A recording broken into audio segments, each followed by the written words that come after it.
agradecer, incluso antes de también de comenzar, la oportunidad brindada a Coeo, porque para nosotros es una presentación muy importante.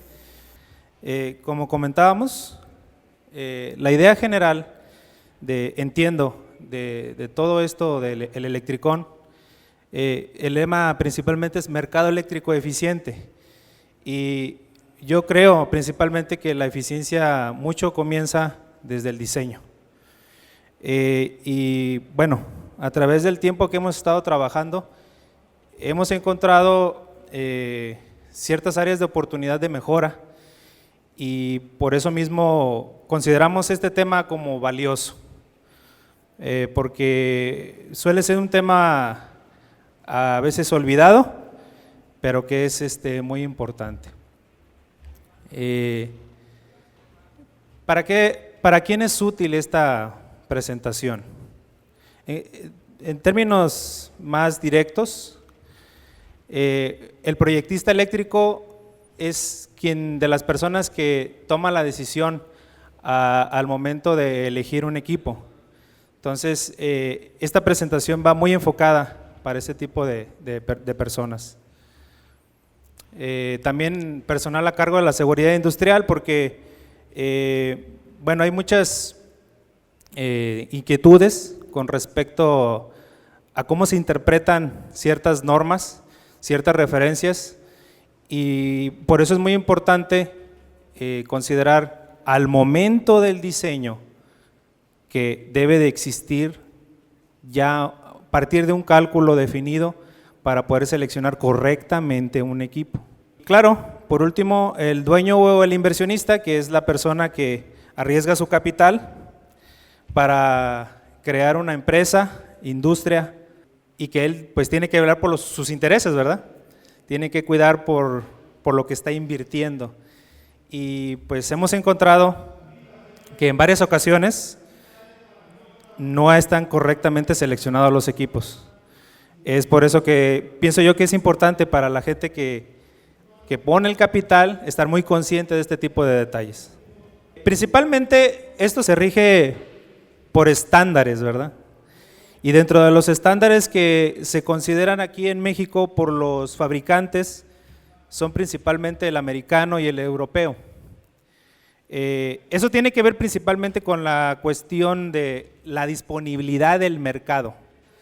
Los equipos que se distribuyen aquí en México tienden mucho a ser más del tipo americano, pero están entrando con mucha fuerza el europeo, y las consideraciones pues son diferentes, vamos a ver.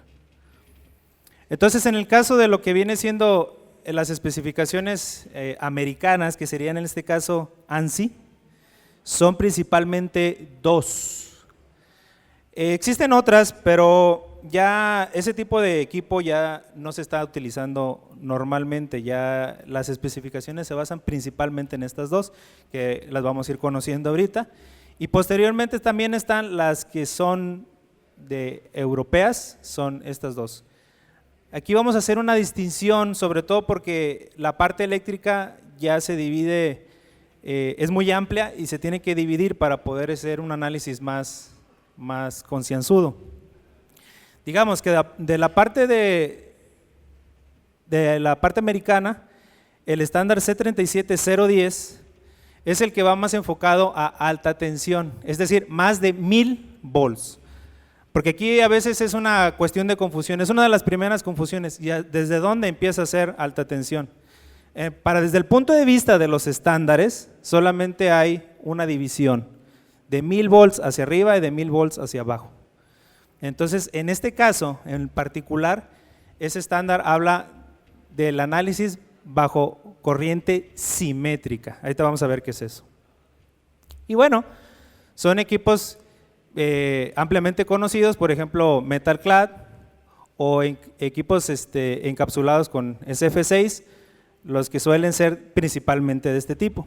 Es decir, casi siempre son las alimentaciones de la llegada de acometida, por ejemplo, ¿verdad? En el caso del C3713, esa va más enfocada, o va enfocada a los de bajo voltaje. es decir, a los dispositivos que tenemos para la distribución eléctrica dentro del área de producción. Por ejemplo, los interruptores de potencia de bajo voltaje son bajo los que se rigen este tipo de dispositivos.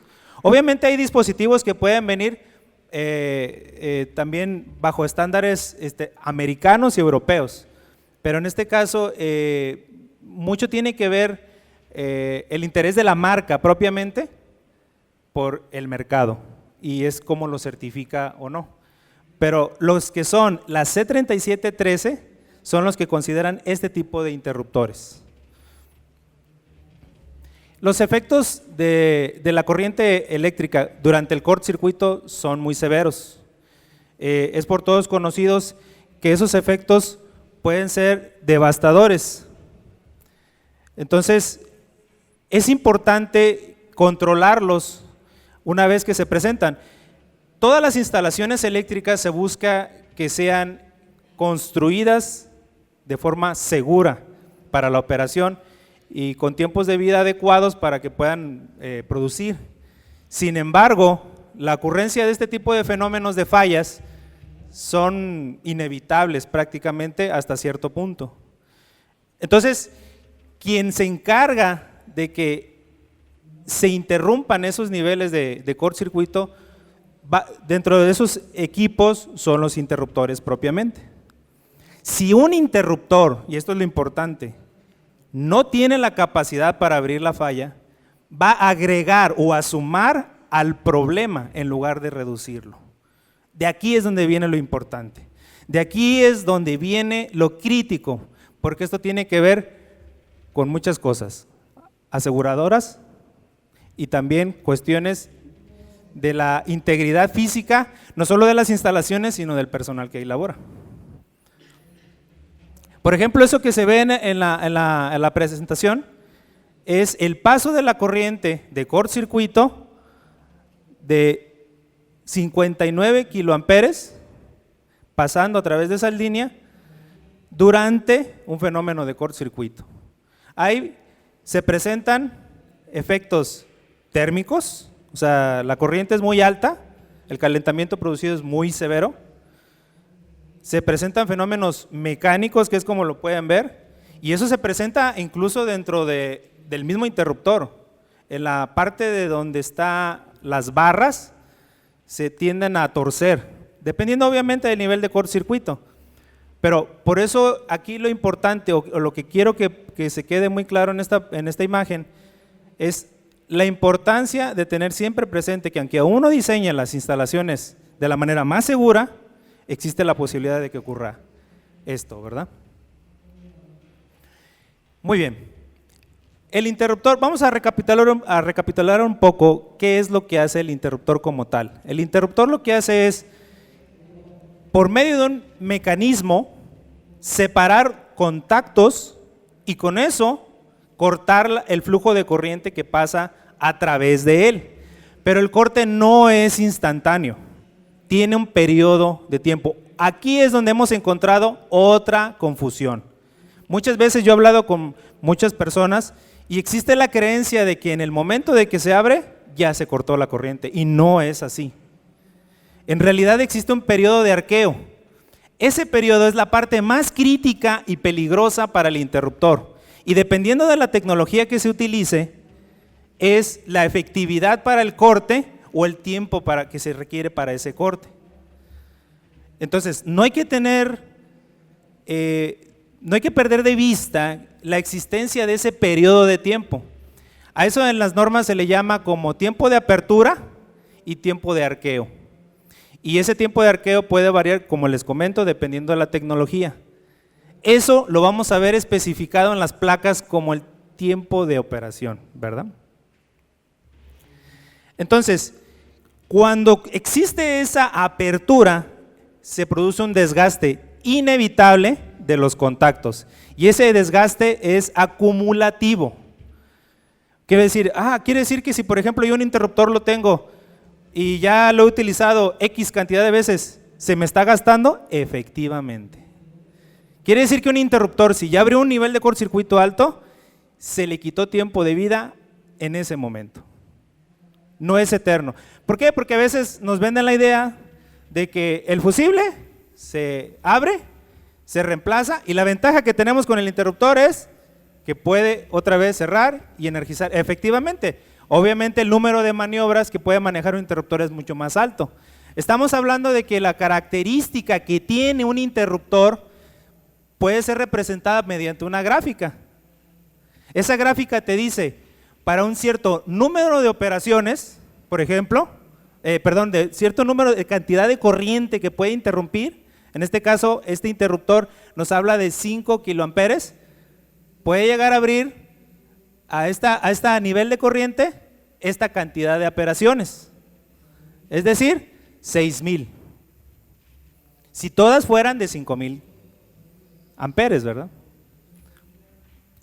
Caso contrario, si por ejemplo la corriente es más alta, 35 kiloamperes, lo que puede abrir son 70 veces. 70 veces. Ahora, la ocurrencia de ese tipo de niveles de corriente no es algo común, ¿estamos de acuerdo? Es decir, son condiciones anormales, pero hay que tomarlo en cuenta que existe ese desgaste. Ahora, ¿qué pasa cuál es el efecto por el retardo de la apertura? No es lo mismo abrir en esa parte del nivel de falla, es decir, en esta parte de esta gráfica tenemos en este eje el tiempo, el paso del tiempo. Tenemos una corriente senoidal, que es lo que se presenta en los circuitos comúnmente, 60 Hz aquí en México, y el primer inicio, justo al que le llaman, en las normas americanas le llaman el inception fault, es justo al momento en que se crea la falla, es la parte más severa. Ahí estamos todavía en la parte en la que las protecciones están detectando esa condición, ¿verdad? Dependiendo del tipo de protección que ustedes tengan y cómo esté ajustada es el tiempo de respuesta. Una pregunta puede ser, ¿y entonces cómo se considera cuándo va a abrir? Se considera desde el punto de vista del interruptor que se tiene como un instantáneo, o sea, en el momento que ocurre la falla es cuando se va a abrir el interruptor. Es el peor caso, ¿estamos de acuerdo? Entonces, se considera que es el peor caso porque el nivel de falla es más alto. No es lo mismo abrir en esta parte que abrir ciertos ciclos después. Es decir, existe un comportamiento por las características del circuito que son un desplazamiento fuera del eje, que sería por componente directa. Esa es la respuesta del circuito. ¿Por qué? Porque dentro del circuito existen capacitancias e inductancias que almacenan energía. Y el otro es un fenómeno que se presenta de asimetría por la presencia de la corriente de equipos como generadores, que son los que son principalmente fuentes de cortocircuito, pero también se contempla los motores. Y muchas veces hemos encontrado que hay estudios que no se considera la parte de aportación de los motores, porque los motores son una máquina rodante que justo en el momento que almacena de forma cinética la energía y que justo al momento de que ocurre una falla se corta esa energía y ellos en ese momento esa energía almacenada la suministran al sistema. Sumado todo eso nos da una característica muy similar a esta. Entonces, uno de los efectos que se presentan es que no es lo mismo abrir en un tiempo tal como este o en un tiempo posterior. Es más severo al principio que pasado un cierto nivel de tiempo, ¿verdad? Entonces uno puede decir, bueno, lo ideal sería esperar a que abra el interruptor y ya con eso podemos tener menos esfuerzos. Primero, uno de ellos es, invariablemente por el interruptor, puede estar pasando corriente y va a pasar esta corriente de inicio. O sea, es un hecho que va a haber esa corriente. Máxime si por ejemplo es un interruptor que está en la cometida y ese interruptor está alimentando la falla que está más adelante, aguas o en dirección hacia la carga, ¿sí? Entonces, pero el principal problema es la cantidad de energía, es el área bajo la curva, donde es decir, la cantidad de energía que se presenta en ese momento, ¿sí? Es sumado todo esto, lo de esta parte más lo de esta parte, hasta el momento en que abre. Entonces tampoco es una gran ventaja el retardo, digamos, a la apertura. Es decir, bueno, si yo tengo un interruptor que es de 3 ciclos, debe ser peor que uno de 5. No, no es así como funcionan las cosas, ¿de acuerdo? Otro efecto diferente es, y que muchas veces se omite, se olvida, es que toda la red eléctrica se comporta principalmente con 3 parámetros eléctricos: resistivo, inductivo y capacitivo. Y todos los equipos eléctricos lo tienen en mayor o en menor medida. Principalmente los cables, los transformadores, son del tipo inductivo. Y un transformador es una bobina gigantesca, que es una bobina que almacena energía. Ese almacenamiento de energía que queda aquí, al momento de la ocurrencia de una falla, esa energía se entrega al sistema. Por ejemplo, en este circuito se muestra 2 casos. Cuando la parte inductiva guarda una mayor proporción respecto a la parte resistiva, eso se representa como la relación X en R. Esa relación X en R lo que te dice es qué tan inductivo es respecto a lo resistivo.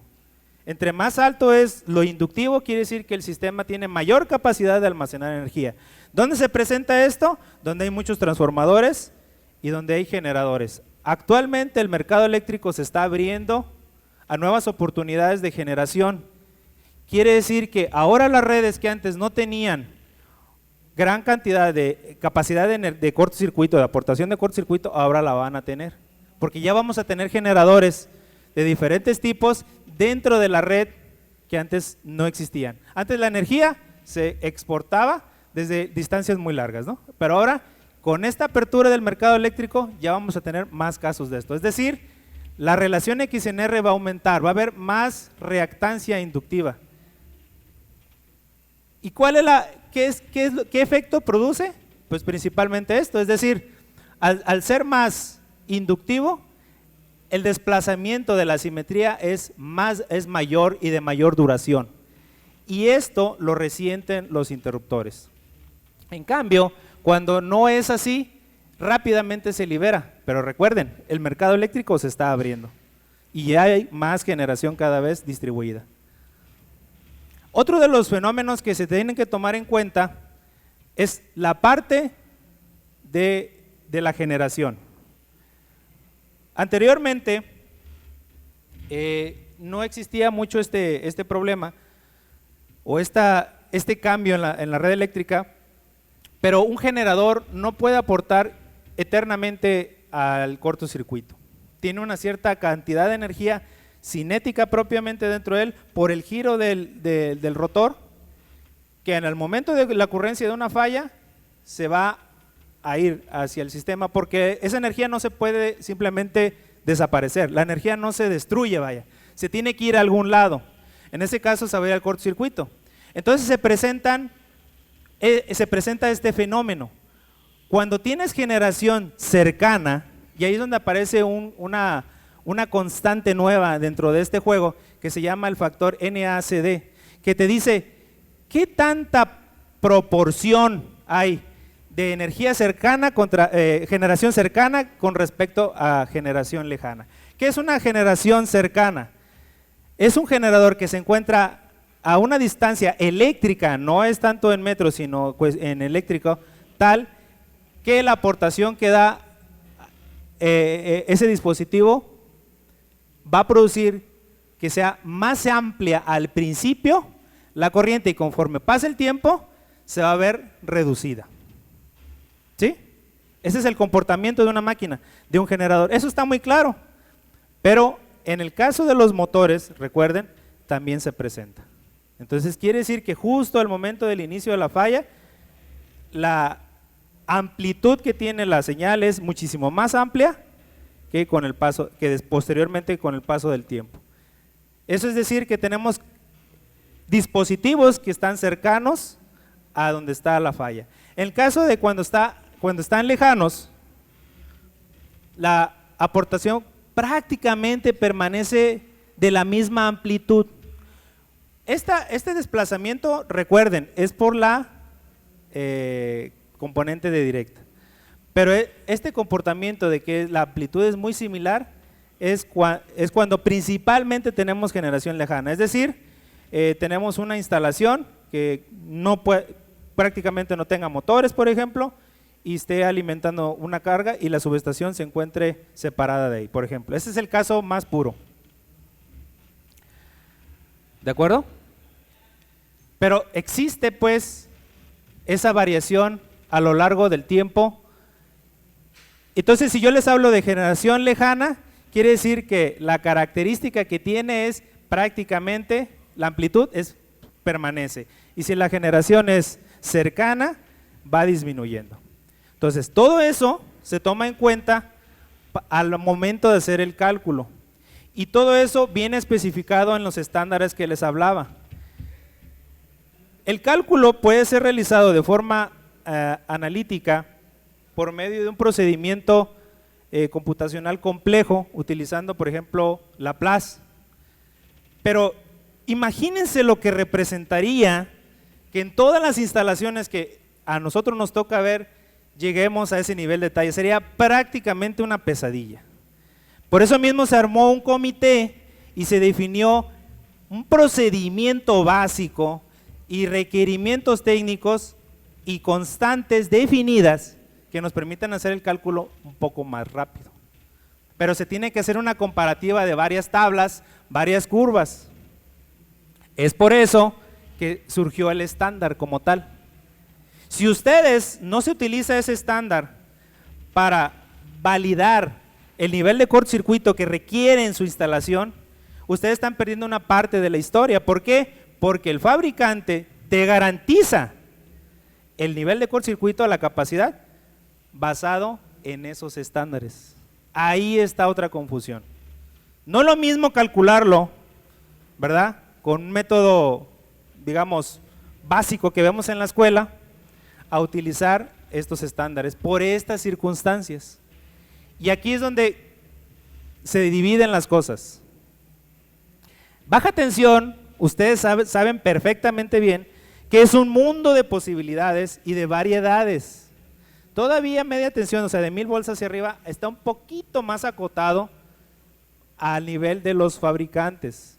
Pero en baja tensión existe una cantidad infinita de posibilidades.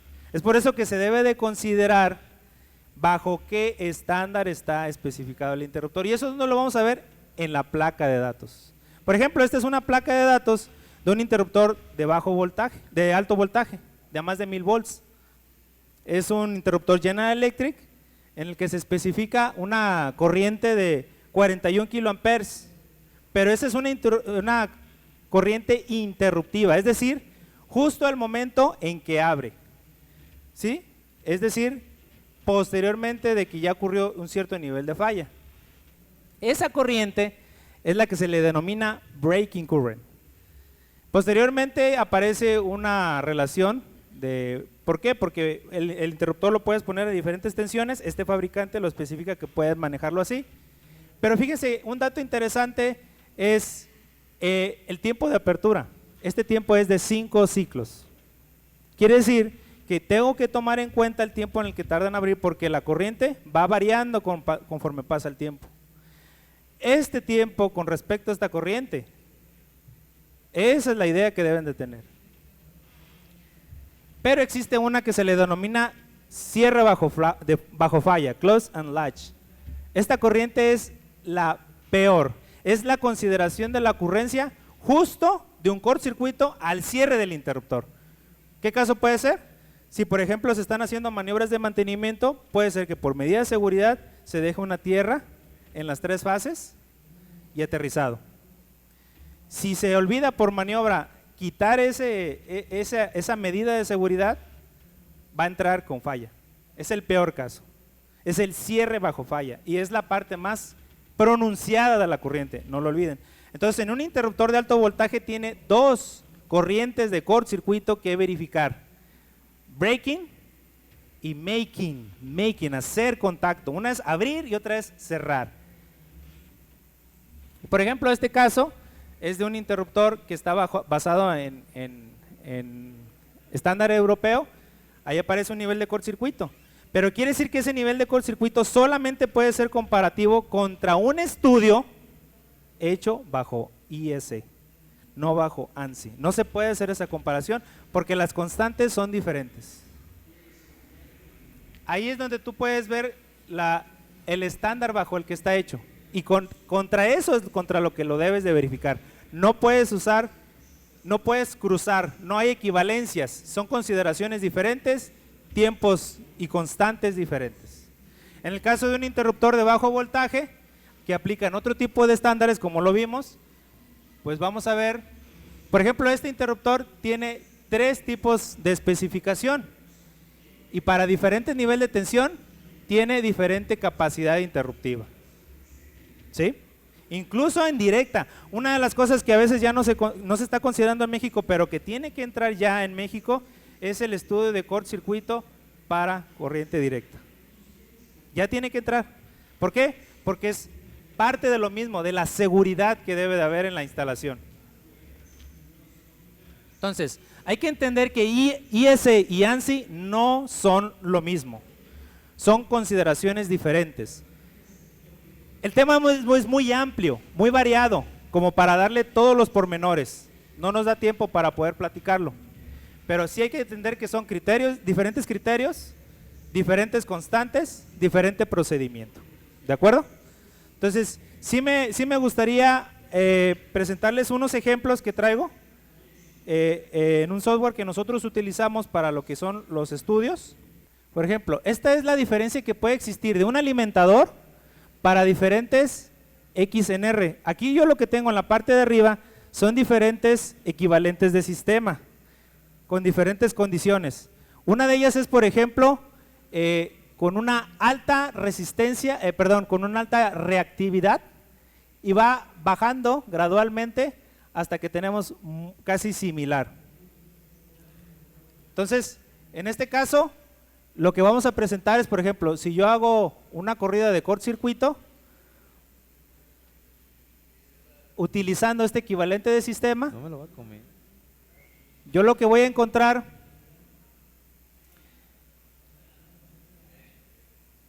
es, por ejemplo, que el nivel de esfuerzo requerido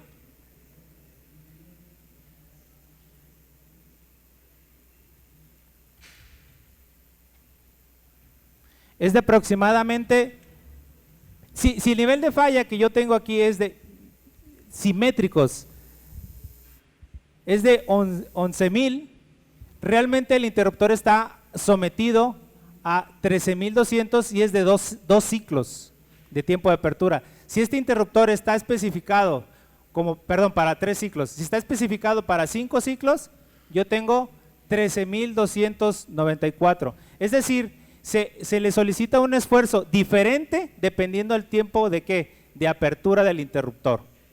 Aquí es la constante que yo les comentaba. En este caso no existe generación local y por lo mismo las consideraciones son diferentes. Entonces, hay que tomar en cuenta que en un estudio de cortocircuito son las variables que se deben de localizar.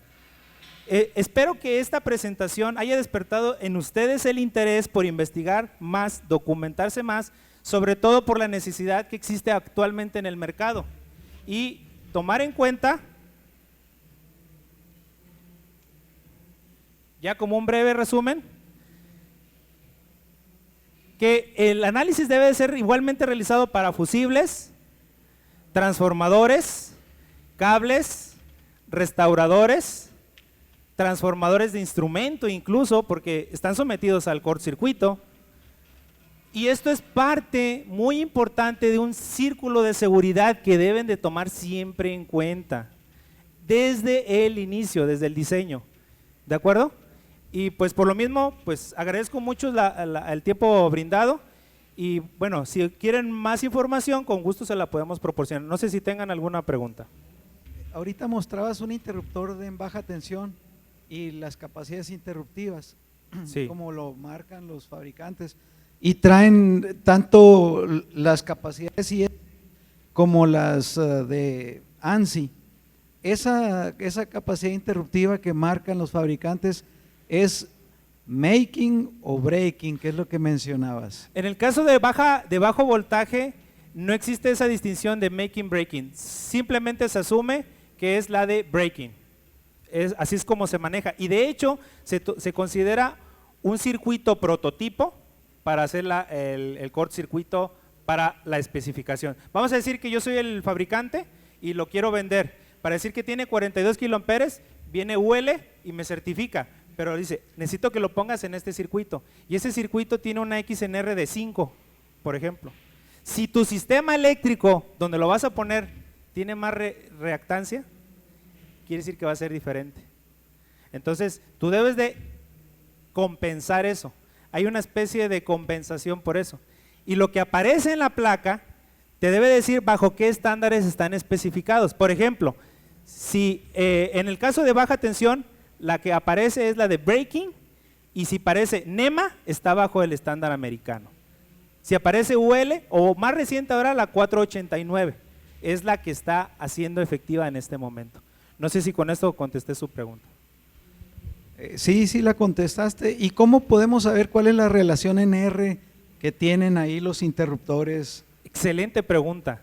Los fabricantes especifican eso en los catálogos de los mismos, pero hemos encontrado a través del tiempo que no todos los fabricantes tienen la disponibilidad de entregar esa información.